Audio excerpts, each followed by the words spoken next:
السلام علیکم ورحمۃ اللہ وبرکاتہ نحمده ونصلی ونسلم علی رسولہ الکریم اما بعد فاعوذ باللہ من الشیطان الرجیم بسم اللہ الرحمن الرحیم لا تنالوا البر حتى تنفقوا مما تحبون وقال اللہ تبارک وتعالی لن ينال اللہ لحومها ولا دماؤها ولكن يناله التقوى منكم صدق اللہ العظیم ان اللہ وملائکتہ یصلون علی النبی یا ایھا الذین آمنوا صلوا علیہ وسلموا تسلیما اللہم صلی وسلم علی سیدنا محمد نور الانوار وسر الاسرار وسید الابرار وعطرتہ بعدد کل معلوم لک السلام علیکہ یا نبی اللہ السلام علیکہ یا رسول اللہ السلام علیکہ یا حبیب اللہ السلام علیکہ یا نور اللہ السلام علیکہ یا ذکر اللہ السلام علیکہ یا حبل اللہ السلام علیکہ یا صبغۃ اللہ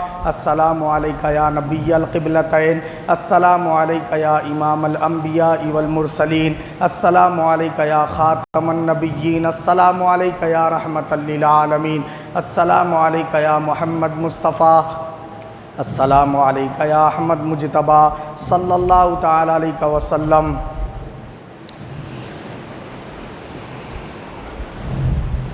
عزیزان ملت اسلامیہ، یا اللہ رب العزت کا بے پناہ فضل و کرم ہے کہ اس نے ہم تمام کو ہر جمعہ کی طرح آج بھی یہاں جمع ہونے کی سعادت نصیب فرمائی۔ بآواز بلند درود شریف کا نذرانہ عقیدت پیش فرمائیں۔ اللہم صلی وسلم علی سیدنا محمد نور الانوار وسر الاسرار وسید الابرار وعطرتہ بعدد کل معلوم لک، اور ایک مرتبہ بآواز بلند درود شریف پڑھ لیجیے۔ اللہم صلی وسلم علی سیدنا محمد وعطرتہ بعدد کل معلوم لک، اور ایک مرتبہ درود شریف کا نذرانہ پیش فرمایا۔ اللہم صلی وسلم علی سیدنا محمد وعطرتہ بعدد کل معلوم لک۔ اللہ کا جسے عرفان ہوتا ہے کوئی قربانی دے دینا اسے آسان ہوتا ہے۔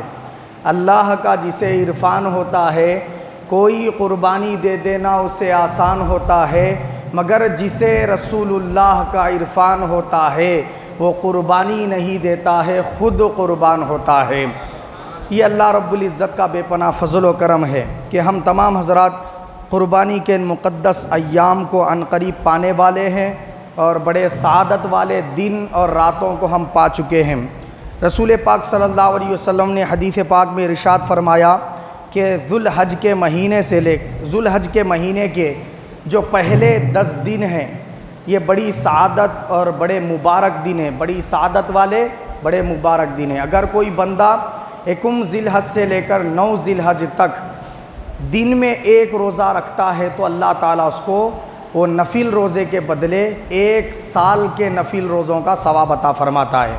اور 9 ذی الحج یعنی ہمارے یہاں عید کب ہے؟ چہارشنبے کے دن ہے، آنے والے چہارشنبے کے دن عید ہے، اور گلف میں جو ہے منگل کے دن عید ہے، تو وہاں پر 9 ذی الحج پیر کے دن ہے، ہمارے یہاں 9 ذی الحج منگل کے دن ہے۔ تو جو کوئی بندہ عید سے ایک دن پہلے 9 ذی الحج کا روزہ رکھتا ہے تو اللہ رب العزت اس کو 2 سال کے نفل روزے رکھنے کا ثواب عطا فرماتا ہے، اور اس کو 1 سال کے پیچھے کے 1 سال کے آگے کے یعنی 2 سال کے گناہوں کا وہ روزہ کفارہ ہو جائے گا، 2 سال کے گناہ اس کے بخش دیے جائیں گے۔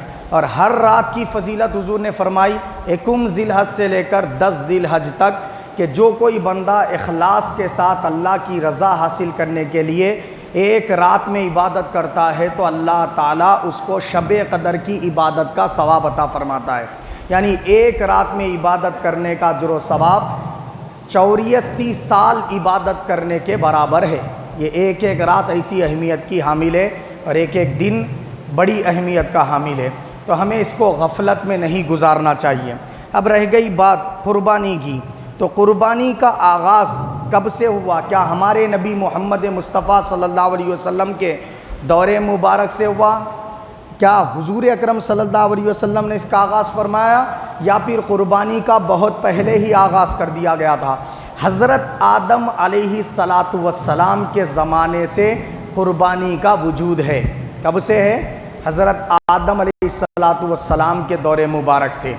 آپ کے 2 بیٹے ایک کا نام قابیل ہے اور ایک کا نام حابیل ہے۔ قابیل قاف سے جس کا نام ہے وہ کیا ہے، اپنے بھائی حابیل کا قاتل ہے۔ کیسا قاتل ہوا؟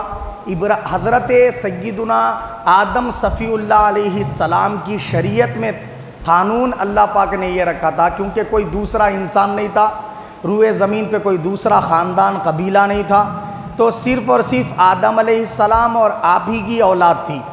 تو حضرت آدم علیہ السلام کی شریعت میں حکم یہ تھا کہ بھائی بہن دو ہر وقت جڑوائی بچے پیدا ہوتے تھے۔ حضرت آدم علیہ السلام کی اہلیہ محترمہ ماں حوا علیہ السلام جڑوا پیدا ہوتے تھے، دو بچے ایک ساتھ پیدا ہوتے تھے۔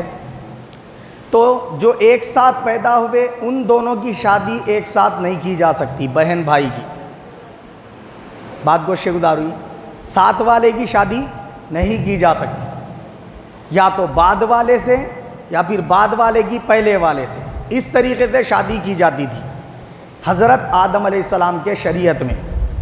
تو ہوا یہ کہ جو حابیل کے ساتھ والی، حابیل سے پہلے والی جو بہن تھی حابیل کے ساتھ والی، وہ کیا ہے، سانولے رنگ کی تھی، اور جو قابیل کے پیٹ والی جو بہن پیدا ہوئی تھی جو حابیل کے ساتھ تھی، وہ کیا ہے، حابیل سے یعنی قابیل کے ساتھ والی جو بہن تھی وہ کیا تھی، خوبصورت تھی، اور حابیل کے ساتھ والی جو بہن تھی سانولے رنگ کی تھی۔ تب شادی قابیل کی سانولے رنگ کی بہن سے ہونے والی تھی، حابیل کی خوبصورت بہن کے ساتھ ہونے والی تھی۔ یہ شریعت کے عین مطابق تھا۔ حابیل بڑا نیک انسان تھا، اللہ کا ولی صفت آدمی تھا، اور قابیل ذرا غنڈہ گردی کرنے والا شخص تھا۔ تو اس نے اپنے بھائی کو ڈرانا، دھمکانا، دبانا شروع کر دیا، بات بات پر زور دیتا کہ میں اس سے شادی نہیں کروں گا جو سانولے رنگ والی ہے، میں خوبصورت بہن سے کروں گا۔ وہ سمجھاتا اس کو کہ جو ہے اللہ تعالیٰ نے قانون یہ رکھا ہے، اگر میرے لیے جائز یہ ہوتا کہ سانولے رنگ والی سے شادی کرنا تو میں ضرور اسی سے کرتا، میں خلاف شرع کوئی کام نہ کرتا۔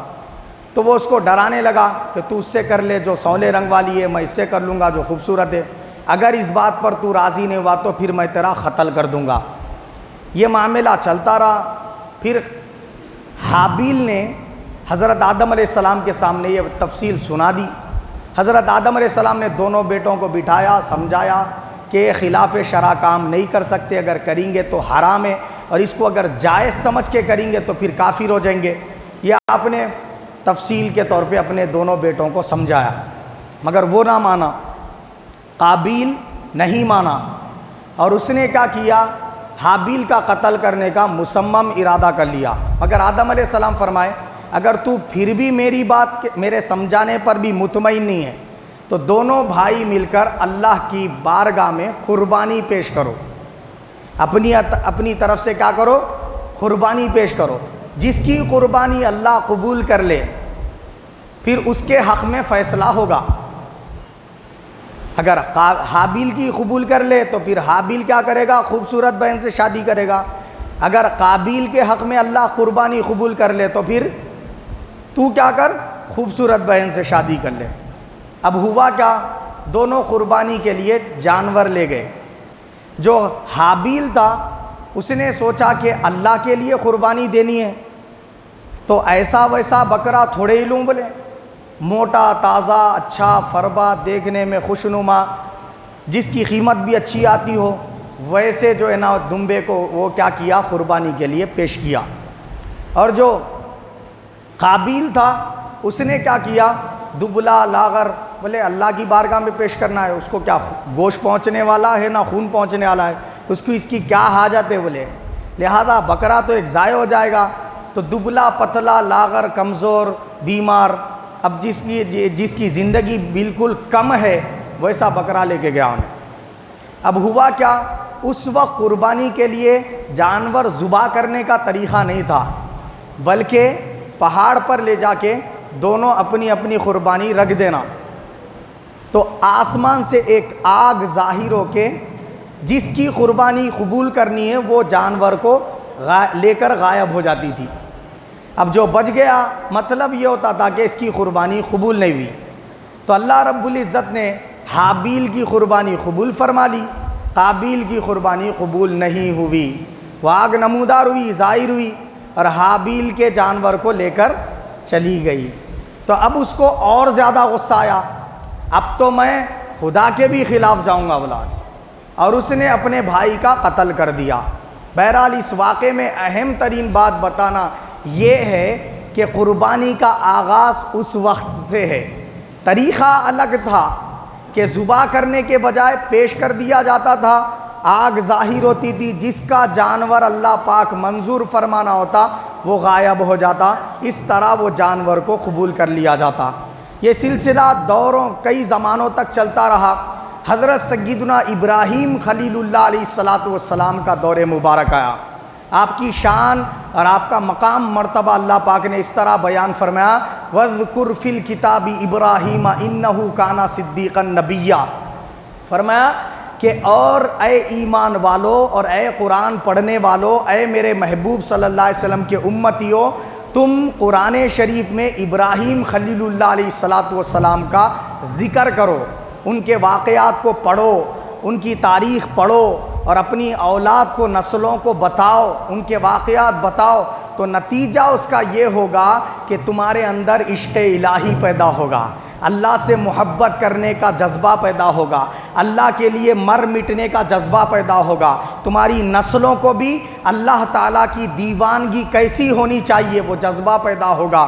لہذا تم ابراہیم خلیل اللہ علیہ السلام کے واقعات کثرت سے سنا بھی کرو، سنایا بھی کرو، ان کا کثرت سے ذکر کیا کرو۔ جس طرح اللہ نے نماز پڑھنے کا حکم دیا، روزہ رکھنے کا حکم دیا، زکوٰۃ دینے کا حکم دیا اور فطرہ قربانی کرنے کا حکم دیا، ایسے ہی اللہ رب العزت نے اپنے محبوب بندوں کو یاد کرنے اور یاد رکھنے کا بھی حکم دیا کہ یہی واقعات ایسے ہیں کہ جو ہمارے اندر جذبہ پیدا کرتے ہیں، قوت ایمانی کا، جذبہ ایمانی کا۔ ابراہیم علیہ السلام کا ذکر قرآن مجید میں بے شمار مقامات پر اللہ پاک نے فرمایا، اور آپ کی شکل و صورت کے تعلق سے صحابہ اکرام نے پوچھا رسول پاک صلی اللہ علیہ وسلم سے، تو حضور پاک صلی اللہ علیہ وسلم نے فرمایا تم میں سے جس کی خواہش ابراہیم خلیل اللہ کو دیکھنے کی ہے وہ مجھے دیکھ لے بولے سرکار، یعنی مجھے ہی سے ان کی صورت اور ان کی شباہت ملتی جلتی ہے فرمایا رسول پاک صلی اللہ علیہ وسلم نے۔ تو ابراہیم خلیل اللہ علیہ السلام وہ اللہ کے محبوب بندے ہیں، وہ اللہ کے جلیل القدر پیغمبر ہیں کہ آپ کی شبیہ رسول پاک سے ملتی ہے۔ پھر آپ کے جو قدومین شریفین کا نشان مقام ابراہیم پر ہے صحن کعبہ میں، جس کو مقام ابراہیم کہا جاتا ہے، پتھر پر ابراہیم علیہ السلام کے قدموں کے نشان ہیں۔ تو مکے کے کافرین جب سرکار کے پتھر پر قدم اترتے دیکھتے تو اس کو دیکھتے اور مقام ابراہیم کو دیکھ کر کہہ اڑتے تھے مکے کے کافرین کہ رے محمد مصطفیٰ کے قدم کا نشان ابراہیم خلیل اللہ کے قدم کے نشان سے مشابہ ہے۔ تو عزیزان ملت اسلامیہ، اتنی شباہت ابراہیم خلیل اللہ کی رسول پاک صلی اللہ علیہ وسلم سے دی۔ اب یہ اللہ کے خلیل ایسے ہیں کہ اللہ رب العزت نے آپ کے والد محترم کا نام کیا ہے؟ تاریخ ہے، اور آپ کے والدہ محترمہ کا نام متلی یا متلی ہے، اور دونوں کے دونوں مومن تھے، اور اللہ کے حبیب نے فرمایا میرے والد کے والد آدم علیہ السلام تک، میری ماں کی ماں آدم علیہ السلام تک، یہ پورے باپ اور ماؤں کی اللہ رب العزت نے ہر دور میں زنا سے بھی حفاظت فرمائی اور کفر و شرک کی گندگیوں سے بھی حفاظت فرمائی۔ تو حضور کے سارے والد، ساری والدائیں آدم علیہ السلام تک پورے کے پورے مومن تھے۔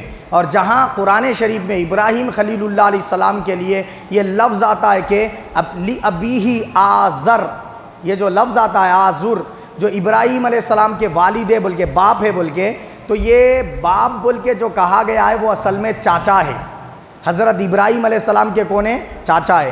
عربی زبان میں ابن کا جو لفظ ہے وہ کئی معنی میں استعمال ہوتا ہے، والے کے معنی میں بھی استعمال ہوتا ہے، اور ابن چاچا کے معنی میں بھی استعمال ہوتا ہے، اور پرورش کرنے والے کے معنی میں بھی استعمال ہوتا ہے، اور باپ کے معنی میں بھی استعمال ہوتا ہے۔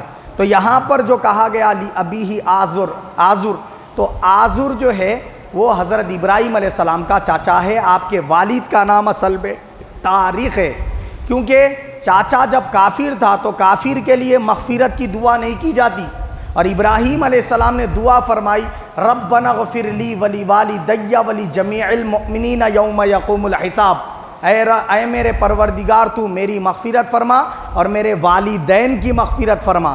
وہاں والد کا لفظ کہا ابراہیم علیہ السلام نے، اور یہاں ابن کا لفظ ہے، تو ابن چاچا کو کہا گیا ہے، والد صرف باپ کے لیے استعمال ہوتا، چاچا کے لیے استعمال نہیں ہوتا۔ بہرحال ابراہیم علیہ السلام کے والد کا نام تاریخ، والدہ کا نام متلی یا متلی ہے، اور ابراہیم علیہ السلام کے اور بھی بھائی تھے۔ حضرت ابراہیم علیہ السلام سب سے چھوٹے یعنی تیسرے نمبر کے بھائی تھے، اور حضرت ابراہیم علیہ السلام کی ولادت سے پہلے ہی 1 مہینہ پہلے ہی والد محترم کا انتقال ہو گیا۔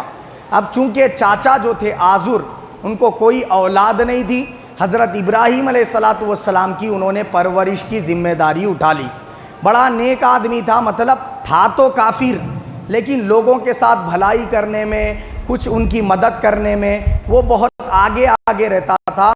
آذر کے معنی ہی ہے مدد کرنے والا، اور غریبوں کا کیا ہے، بے کسوں کا کس، اور غریبوں کا مددگار، ہمگسار، ایسے ہی شخص کو آذر کہا جاتا ہے۔ تو وہ آذر اس کو لقب اسی وجہ سے ملا کیونکہ وہ کیا ہے، اپنے قوم کا، اپنے لوگوں کا بہت زیادہ خیال رکھا کرتا تھا، لیکن اس کو اولاد نہیں تھی۔ ابراہیم علیہ السلام کی پرورش کی اس نے ذمہ داری اٹھائی۔ اب ابراہیم علیہ السلام کا پورا خرچہ اٹھاتا، کھانے پینے کا سارا جو ہے نا آپ کا خرچہ اٹھاتا تھا، اس لیے ابراہیم علیہ السلام بھی اس کو زیادہ چاہتے بھی تھے، اور ہر طریقے سے سمجھانے کی کوشش کرتے تھے کہ چاچا یہ جو آپ اپنے ہاتھوں سے مورتیاں بناتے ہیں اور اس کو لے جا کر بازار میں فروخت کرتے ہیں، اور یہ آپ جب اپنے ہاتھ سے بنا رہے ہیں، جو بننے میں آپ کا محتاج ہو وہ خدا کیسے ہو سکتا ہے؟ آپ خود دیکھ رہے ہیں، اس کی آنکھیں تو بنی ہوئی ہے مگر یہ دیکھ نہیں سکتا، کان تو بنے ہوئے سن نہیں سکتا، منہ تو بنا ہوا ہے مگر بول نہیں سکتا، یہ تو پتھر کی بے حس مورتی ہے، یہ کسی کی کیا حاجت روائی کرے گی، یہ کسی کی کیا حاجت کو سنے گی، لہذا یہ خدا نہیں ہو سکتے۔ خدا تو وہ ہے جو کسی کا محتاج نہیں، خدا تو وہ ہے جس کو کسی کی حاجت نہیں، خدا تو وہ ہے جو زندگی موت دے، خدا تو وہ ہے جو سورج کو نکالے چاند کو چمکائے، خدا تو وہ ہے جس نے زمین بنائی اور ساری مخلوقات کو کیا کیا، تخلیق فرمایا۔ وہ خدا ہے، وہ عبادت کے لائق ہے۔ یہ بت اور مورتیاں عبادت کے لائق نہیں ہو سکتے، مگر ان کی عقلوں پر پردے پڑے ہوئے تھے۔ لوگوں کو بھی بازاروں میں نکل کر آپ سمجھاتے اور مورتیوں کو گھسیٹ کر لے جاتے، دیکھو اگر یہ سچا معبود ہوتا تو پھر میرے اس کی بے ادبی کرنے پر مجھے مارتا، زخم دیتا، مجھے تکلیف پہنچاتا، مگر میں اسے گھسیٹ کر سڑکوں پہ پھرا رہا ہوں، یہ مجھے مارتا بھی نہیں ہے۔ مطلب یہ ہوا کہ اس کی کتنی بھی تذلیل کی جائے اس کو کچھ نہیں ہوتا، یہ خدا کیسے ہو سکتا ہے؟ پھر آپ نے دیکھا کہ لوگ میلے کے لیے جا رہے ہیں، سال میں 1 مرتبہ میلے کا دن ہوتا، ایسے نہیں سمجھ رہے ہیں، تو آپ نے فرمایا کہ جو ہے تم لوگ میلے کے لیے جاؤ، پھر میں تمہارے معبودوں کے ساتھ کیا کروں گا، جو کروں گا وہ دیکھتے رہ جاؤ گے۔ ان لوگوں نے ان کو بھی دعوت دی، ابراہیم خلیل اللہ علیہ السلام کو، کہ ہمارے ساتھ چلیے اور جو ہے نا میلے میں شرکت کیجیے اور دیکھیے ہمارا مذہب کیسا ہے، ہمارے بتوں کی شان کیسی ہے۔ وہ جب میلے میں جاتے تو کیا کرتے تھے، اپنے بتوں کے پاس کچھ کھانے پینے کے چیزیں رکھ دیتے تھے، اور جب واپس آتے تو اس کو لے کر اس میں سے تبرک کے طور پہ کھاتے تھے، یہ ہمارے خدا اور بھگوانوں کے پاس رکھے ہوئے تبرک ہے بول کے۔ تو وہ میلے کے لیے جانے لگے، دعوت دی، ابراہیم علیہ السلام نے فرمایا میں اگر میلے میں جاؤں گا تو پھر بیمار ہو جاؤں گا، لہذا میں نہیں آتا ہوں، تو آپ نہیں گئے۔ اب وہ میلے میں سارے کے سارے بابل شہر کے لوگ چلے گئے، اب ابراہیم علیہ السلام اکیلے رہ گئے۔ آپ نے بڑا سا ہتھوڑا لیا اور سارے کے سارے بتوں کو توڑ دیا، تنے تنہا ابراہیم خلیل اللہ علیہ السلام ہے اور سارے کے سارے کافرین ہیں، اور آپ دلیری اور جرت دیکھیے، ابراہیم خلیل اللہ کی مندر میں گھس کر پورے چھوٹے بڑے سب مورتیوں کو توڑ دیے۔ ایک بڑی سی یعنی شیر کی منڈی والا یعنی ایک بت تھا، تو آپ نے اس کے ہاتھ میں کلاڑی رکھ دی، ہتھوڑا رکھ دیا، اور کیا کیے، ایک بت کا جو ہے نا ہاتھ توڑ دیے، ایک کا ٹانگ توڑ دیے، ایک کا سر پھوڑ دیے۔ اور جو ہے نا بڑی تذلیل کے ساتھ ادھر ادھر پھینک دیے. پھر جا کر اپنے گھر میں آرام سے بیٹھ گئے اور اس بات کا انتظار کرنے لگے بے چینی سے کہ لوگ آئیں اور یہ نظارہ دیکھیں, پھر مجھ سے آ کے پوچھیں, میں سب کے سامنے جا کر توحید کی دعوت پیش کروں. انتظار بھی کرنے لگے. پھر لوگ آئے, مندر میں داخل ہوئے, کھانوں کو دیکھا, درہم برہم ادھر ادھر بکھرے پڑے ہیں, بتوں کی حالت خستہ ہے, ایک بت سلامت ہے, پورے ٹوٹے پھوٹے پڑے ہیں. انہوں نے نمرود بادشاہ کے سامنے شکایت کی, ہم نے سنا تھا ایک ہی شخص ہے جو ہمارے بتوں کا دشمن ہے, ہمارے باپ داداؤں کو جاہل اور بے وقوف کہتا ہے, ہمارے دین کو غلط بتاتا ہے, ایک خدا کی عبادت کی طرف بلاتا ہے, لہٰذا وہ ابراہیم نام کا شخص ہے, اس کو بلایا جائے اور اسی سے پوچھا جائے. ابراہیم علیہ السلام کے پاس جب سپاہی وغیرہ بھیجے گئے تاکہ وہ بھاگ نہ جائیں اور جو ہے نا ان کو پکڑ کے لانے کا حکم دیا, تو آپ نے فرمایا مجھے پکڑنے کی ضرورت نہیں ہے, میں خود آنے تیار ہوں. آپ تشریف لائے, نمرود کا دربار لگا ہوا ہے, پورے سپاہی موجود ہے, پوری پبلک موجود ہے, سب کے سامنے آپ کھڑے ہو گئے. بولے کیوں بلایا؟ سب نے کہا کہ یہ بتوں کی ہماری حالت کس نے کی ہے.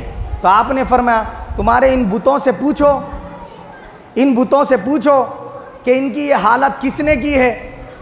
وہ خاموش ہو گئے, بڑے بڑے پنڈت بھی اس کا کچھ جواب نہ دے سکے. پھر آپ نے فرمایا یہ بڑا بت جو سلامت کھڑا ہوا ہے, اس کے ہاتھ میں جو ہتھوڑا ہے, یہ اس بات کا اشارہ دے رہا ہے کہ اسی نے یہ پوری حالت کی ہوگی, مورتی ہوگی. اب کوئی بھی کچھ جواب نہیں دے سکا وہاں پہ, کوئی پنڈت بھی آپ سے بحث مباحثہ نہیں کر سکا. الٹا شرمندہ ہو جانا پڑا ان کو اپنے مذہب پر کہ یہ کیسے خدا ہیں کہ ابراہیم علیہ السلام توڑ رہے تھے تو پھر ان کا کچھ بگاڑ نہیں سکے, اور یہ آ کر پوچھ رہے ہیں تو کچھ بول بھی نہیں سک رہے.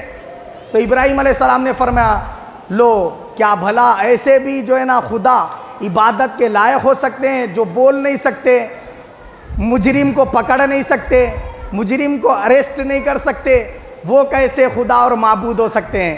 پھر اس کے بعد آپ خاموشی کے ساتھ چلے گئے. دوسرے دن نمرود کا دربار لگا.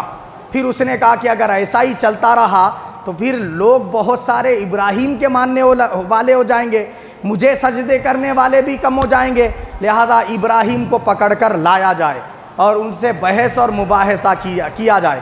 ابراہیم خلیل اللہ علیہ السلام کو بلایا گیا اور کہا گیا کہ اے ابراہیم تم اچھی طرح جانتے ہو کہ یہ بت تو بول نہیں سکتے, یہ تو حرکت نہیں کر سکتے, ہاتھ نہیں ہلا سکتے, تو پھر یہ کیسے کہیں گے کہ ہم کو توڑ پھوڑ کس نے کیا ہے. ابراہیم علیہ السلام نے فرمایا لو تم نے خود قبول لیا, جب یہ بول نہیں سکتے, سن نہیں سکتے, پھر تمہارا ان کے پاس اعتکاف بیٹھنا بیکار ہے, تمہارا منتیں مانگنا بیکار ہے, تمہارا دعائیں مانگنا بیکار ہے, تو یہ کیسا مذہب ہے تمہارا. کہتے ہو کہ ہمارے باپ دادا کو ہم نے اسی دین پہ پایا, ہم بھی کرتے ہیں. عقل دی ہے خدا نے, عقل کا استعمال کرو. کیا باپ دادا اوندھے منہ گڑھے میں گر رہے تھے تو تم بھی جا کر گرو گے؟ آپ نے جب ان سے یہ بحث اور مباحثہ کیا تو وہ لوگوں کو پھر شرمندگی اٹھانی پڑی. اس میں سے ایک شخص نے کہا کہ نہیں ایسا نہیں ہوگا, ہم ہمارے معبودوں کا انتقام لیں گے, ہم ہمارے معبودوں کی تذلیل کا انتقام لیں گے, اس کے لیے ان کو آگ میں جلا دو. تو نمرود نے حکم دے دیا کہ آگ تیار کی جائے. تو بہت زیادہ آگ, ایسی آگ کے جس کے لیے مسلسل 40 دن تک لکڑیاں جمع کی گئی. ذرا سوچیے آپ, خالی لکڑیاں جمع کرنے 40 دن لگے تو پھر وہ آگ کتنی خطرناک ہوگی. تو پورا کا پورا ایک چھوٹا سا گاؤں لکڑیوں سے بھر دیا گیا. پھر اس میں تیل, مکھن, گھی وغیرہ لکڑیوں کو آگ میں بھڑکانے والی چیزیں کیا ہے ڈال دی گئی اور سلگا دی گئی آگ. ایسی آگ سلگی کہ جو ہے آسمان سے بولیاں بولنے لگی اور کئی گز تک لوگ اس کے قریب جانے سے گریز کرتے تھے. اگر قریب جائیں تو جل بھون جاتے تھے اور پرندے جل کر جو ہے اس کے اندر بھون جاتے تھے. ایسی خطرناک آگ تھی. اب لوگوں کو خوف ہوا, آگ کے قریب تو جا نہیں سکتے, ابراہیم کو آگ میں کیسے ڈالیں گے. ابلیس انسانی شکل میں آیا اور اس نے کہا کہ منجنیق تیار کرو. تو سب سے پہلے منجنیق غلیر, وہ جھولا جو ہے نا تیار کرنے کا اسی نے طریقہ سکھایا. پھر اس میں ابراہیم علیہ السلام کو بٹھایا گیا اور آگ کی طرف پھینکا گیا. ابراہیم علیہ السلام آگ کی طرف جا رہے تھے, جبرائیل امین آئے اور عرض کیا اے اللہ کے نبی اگر اجازت دے تو میں اپنے پروں کی ہوا سے یہ ساری آگ اڑا کر لے جاؤں. آپ نے فرمایا مجھے آپ کی حاجت نہیں ہے, میرے لیے میرا خدا کافی ہے۔ حضرت اسرافیل تشریف لائے، وہ بولے ایک پھونک میں پوری آگ بجھا دوں۔ آپ نے فرمایا مجھے آپ کی حاجت نہیں ہے، اللہ مجھے دیکھ رہا ہے۔ حضرت میکائیل علیہ السلام نے کہا بادلوں سے بارش برسا کے آگ بجھا دوں۔ آپ نے فرمایا مجھے میرا رب دیکھ رہا ہے، وہی میرے لیے کافی ہے۔ ملک الموت آئے، آگ کو آگ ہی رکھ تو روح نکال لیتا ہوں، آپ فرمائے مجھے میرا رب دیکھ رہا ہے۔ حضرت ابراہیم علیہ السلام فرمائے کہ اللہ کی اگر یہی مرضی ہے کہ اس کا ابراہیم جل جائے تو ابراہیم کی بھی یہی مرضی ہے کہ وہ سر سے پیر تک جل جائے۔ اب خدا کو کب گوارا ہوگا؟ جبرائیل گوارا نہیں کر رہے تھے، میکائیل گوارا نہیں کر رہے تھے، فرشتوں کی آہو پکا نکل گئی اور اللہ رب العزت نے آگ کو حکم دیا، قلنا یا نار کونی بردا و سلاما علی ابراہیم، اے آگ ٹھنڈی اور سلامتی والی ہو جا میرے ابراہیم پر۔ تو جیسے ہی اللہ کا حکم آیا، آگ آگ ہی رہی، ویسے ہی شعلے ہیں، ویسی ہی گرمی ہے، کوئی آگ کے قریب جا نہیں سکتا۔ مگر خلیل اللہ آگ میں گئے تو آرام سے جا کر بیٹھ گئے وہاں پر۔ آگ کے شعلے جہاں سے سلگ کر بلند ہو رہے تھے وہاں بیٹھے ہوئے آرام کے ساتھ، اور ایک دن دو دن نہیں بلکہ 40 دن تک مسلسل آپ اسی آگ کے اندر بیٹھے رہے۔ حضرت ابراہیم علیہ السلام کی ہی شبیہ کا ایک فرشتہ آپ کے بازو میں آ کر بیٹھ گیا، وہ آپ سے گفتگو کر کے آپ کا دل بہلانے لگا۔ آگ کی مجال نہیں ہوئی کہ آپ کے بال کو بھی باقا کر سکے، آپ کے جسم کے کپڑوں کو جلا سکے۔ جس رسی میں باندھ کر آپ کو پھینکا گیا، آگ نے وہ رسی ضرور جلائی مگر آپ کے کپڑے اور آپ کے بال مبارک یا آپ کے جسم کا کوئی حصہ نہیں جلا سکی۔ وجہ کیا تھی؟ وہ آگ کافروں کی تھی، وہ رسی کافروں کی تھی، اس لیے آگ نے جلا دی۔ اور یہ خلیل اللہ کے دوست تھے، اس لیے اللہ کے حکم کے مطابق آگ نے نہیں جلایا۔ علامہ اقبال نے کیا خوب کہا، اگر آج بھی ہو ابراہیم سا ایماں پیدا، آگ کر سکتی ہے انداز گلستاں پیدا۔ اللہ نے امتحان لیا، اے ابراہیم تو میری خاطر اپنے آگ کو کیا آگ میں جھونک سکتا ہے؟ خلیل اللہ نے دکھا دیا، مولا میرا مجھ میں جو کچھ بھی ہے سو سب کچھ تیرا، تیرا تجھی کو سونپنے کو کیا جاتا ہے میرا۔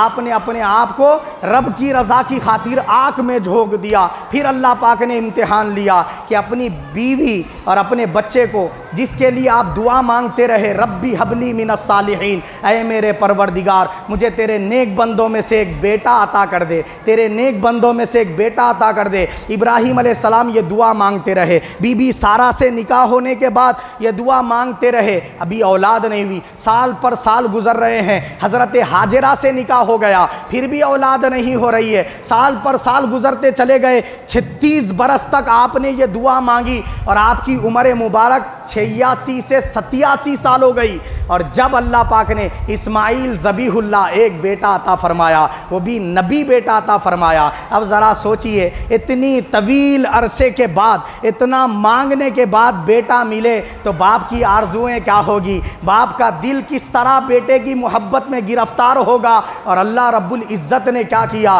حکم دیا، اے ابراہیم ہماری خاطر اپنے اس چہیتے بیٹے اور اپنی اس چہیتی بیوی حضرت ہاجرہ کو لے جا کر بیابان ایسے مقام پر چھوڑاؤ جہاں انسان کا گزر بھی نہیں ہے، جہاں کوئی انسان کا رہن سہن بھی نہیں ہے، بالکل وسیع میدان ہے، 4 پہاڑوں کے بیچ میں، نہ پانی کی بوندیں نہ پانی کا چشمہ ہے، وہاں لے جا کر ان دونوں کو چھوڑاؤ۔ ابراہیم خلیل اللہ علیہ السلام نے اللہ کے حکم کی تعمیل کی۔ جب میں خود قربان ہونے تیار ہو گیا، مولا تیری محبت کی خاطر اپنے کیا بیوی بچے کو قربان نہیں کروں گا، لے گئے اور وہاں پر چھوڑ آئے۔ اور آنے کے بعد 10 سال کا عرصہ بیت گیا۔ جو پہلی زوجہ تھی حضرت بی بی سارہ، ان کو اللہ رب العزت نے ایک بیٹا عطا فرمایا، وہ بھی نبی ہوئے، حضرت اسحاق علیہ السلام۔ تو اللہ کے لیے جو بندہ قربانیاں دیتا ہے، اللہ تعالیٰ اس کو اولاد بھی ایسی عطا فرماتا ہے، برکتوں والی عطا فرماتا ہے۔ اسحاق علیہ السلام وہ بیٹے ہیں ابراہیم علیہ السلام کے،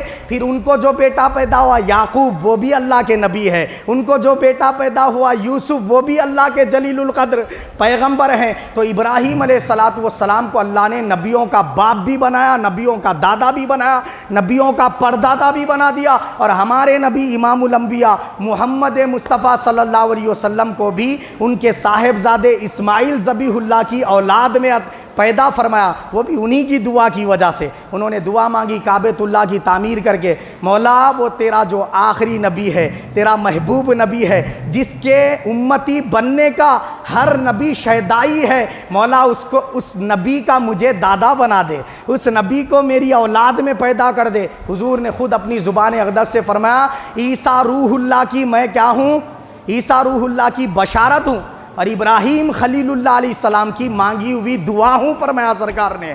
تو یہ ابراہیم علیہ السلام ہے. پھر اللہ رب العزت نے کیا حکم دیا؟ اب پہلے تو بیوی بچے کو لے جا کے چھوڑنے کا حکم دیا. اب فرمایا اے ابراہیم, خواب میں دکھایا گیا بیٹے کو لٹا رہے ہیں, ذبح کر رہے ہیں, اپنے ہی ہاتھ سے اپنے بیٹے کو ذبح کر دو. حکم ہوا اللہ رب العزت کا. اب دیکھو آپ, پہلے تو پیدا ہوا بچہ, ساتھ میں رہ نہیں سکے, باپ کی محبت پا نہیں سکے اسماعیل ذبیح اللہ, اور باپ ان پر اپنی محبت نثار بھی نہیں کر سکے, اور اللہ پاک نے ان کو جدا کر دیا. اب فرما رہا ہے ذبح ہی کر دو. اب پہلی ملاقات کے لیے جانا ہے بیٹے سے, اور اسی میں حکم ہو رہا ہے بیٹے کو ہمارے لیے قربان کر دو. آج تک کسی نبی سے یہ امتحان نہیں لیا گیا تھا, اس وقت تک کسی ولی سے بھی یہ امتحان نہیں لیا گیا تھا. کائنات نے ایسا نظارہ ہی نہیں دیکھا. ابراہیم خلیل اللہ چلے ملک شام سے مکہ مکرمہ کی طرف, اور اسماعیل ذبیح اللہ کو ذبح کرنے کا ارادہ ہے. اور آپ نے کیا کیا, اپنی زوجہ سے بھی یہ ذکر بیان فرما دیا, میں آیا اسی لیے ہوں کہ رب تعالیٰ نے مجھے اسماعیل ذبیح اللہ کو ذبح کرنے کا حکم دیا ہے. انہوں نے کہا جو خدا کی مرضی وہی ہماری مرضی. اسماعیل ذبیح اللہ سے فرمایا ابراہیم خلیل اللہ نے, بیٹا تمہیں ذبح کرنے کے لیے لے جانے والا ہوں, اللہ کا حکم ہے. تو آپ نے فرمایا اے ابا جان, مجھے انشاءاللہ تعالیٰ آپ صبر کرنے والوں کی لسٹ میں پالیں گے. میں بھی اپنے آپ کو اللہ کے لیے قربان کرنے کا جذبہ رکھتا ہوں. تو بیٹا بھی ایسا ہے, زوجہ بھی ویسی ہے, اور والد تو خلیل اللہ ہے, اللہ کے دوست. ابراہیم علیہ السلام اپنے صاحبزادے کو لے کر چلے مینا کے میدان میں, وہ مقام جہاں پر آج بھی ایک پلر بنا ہوا ہے, وہ شیطان والے پلر نہیں.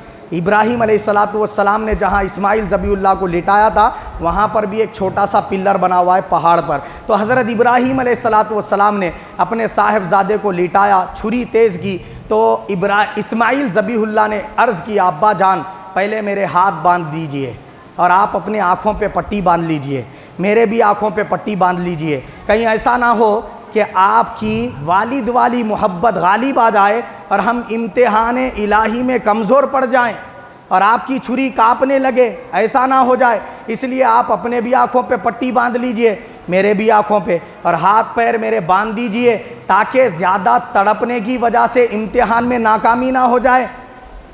اور فرمایا میری ایک وصیت یہ ہے, میرے ذبح کے بعد میرا خون آلود جو کرتا ہے وہ میری والدہ کو لے جا کر دینا, اور کہنا کہ اپنے بیٹے کے قبولیت کے لیے, امتحان میں کامیابی کے لیے دعا کرے, کیونکہ ماں کی دعا رد نہیں کی جاتی ہے. آپ تو میرے لیے دعا کریں گے ہی, ماں کی بھی دعا میرے حق میں کروائیے. یہ اسماعیل ذبیح اللہ کے الفاظ تھے. اور ابراہیم علیہ السلام نے ان کو لٹا دیا, ہاتھ پیر باندھ دیے, آنکھوں پہ پٹی باندھی, اپنے بھی آنکھوں پہ پٹی باندھ لی. چھری اتنی تیز تھی اگر ایک بڑے پتھر پر ماری جائے تو وہ 2 حصوں میں تقسیم ہو جائے, اتنی تیز تھی چھری. اور آپ نے کیا کیا, وہ چھری لے کر اسماعیل ذبیح اللہ کے حلق پر پھرانی شروع کی. اب چھری پھرا رہے ہیں, کاٹتی نہیں ہے گلا, ایک بار پھرائے کاٹی نہیں, دوسری بار پھرائے کاٹی نہیں, تیسری بار پھرائے کاٹی نہیں. آپ نے چھری کو اٹھا کر کہا کہ باپ کاٹنے تیار ہے, بیٹا کٹنے تیار ہے, تجھے کیا ہوا کہ گلا کاٹتی نہیں ہے؟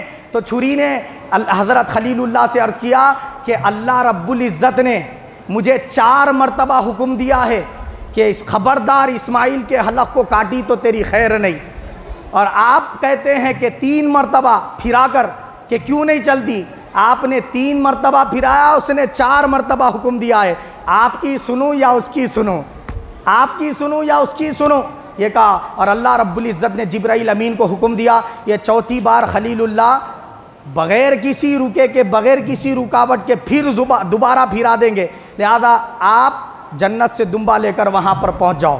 تو اسماعیل ذبیح اللہ علیہ السلام کو ہٹا دیا گیا, دمبا پیش کر دیا گیا. ابراہیم علیہ السلام کی چھری دمبے پر چل گئی. جب آنکھیں کھول کر دیکھی تو بیٹا کھڑا مسکرا رہا تھا, اور جو ہے دمبا ذبح ہو گیا. بس اللہ پاک نے یہی سنت قیامت تک کے لیے باقی رکھی۔ امتحان تو باپ بیٹے کا لے لیا، وہاں ان کو ثابت قدم پایا، اور ہم پر قربانی واجب کر کے حکم یہ دیا خلیل اللہ کی یاد کرو، جب بھی قربانی کرنا ہے خلیل اللہ کی یاد کرو۔ کیوں یاد کریں مولا؟ اس لیے یاد کرو، قربانی بس خالی بکرا ذبح کر دینے کا نام نہیں، قربانی پاڑا ذبح کر دینے کا نام نہیں، قربانی کبابہ جو ہے سکھا کے کھا لینے کا نام نہیں، قربانی خوب گوشت نوش کرنے کا نام نہیں، بلکہ قربانی اس کا نام ہے کہ تم اللہ کی رضا کے لیے جب اللہ کا حکم ہو ہر چیز قربان کرنے کے لیے تیار ہو جاؤ، بیوی کو قربان کرنے کے لیے تیار ہو جاؤ، بیٹے کو قربان کرنے کے لیے تیار ہو جاؤ، دولت کو قربان کرنے کے لیے تیار ہو جاؤ، اور جب اگر اللہ کا حکم آ جائے تم خود کو قربان کر دو، میرے خلیل کی سنت کے مطابق خود کو بھی قربان کرنے کے لیے تیار ہو جاؤ۔ یہ جذبہ قربانی تم میں پیدا کرنا چاہتا ہوں، اس کے لیے ابراہیم خلیل اللہ کی سنت پر قیامت تک عمل کرا رہا ہوں۔ تو معلوم ہو گیا قربانی اس کا نام نہیں ہے کہ گوشت کھا لیا جائے۔ اللہ پاک نے قرآن کریم میں فرمایا لن ینال اللہ لحومها ولا دماؤها اور ولکن ینالہ التقوی منکم۔ کیا فرمایا؟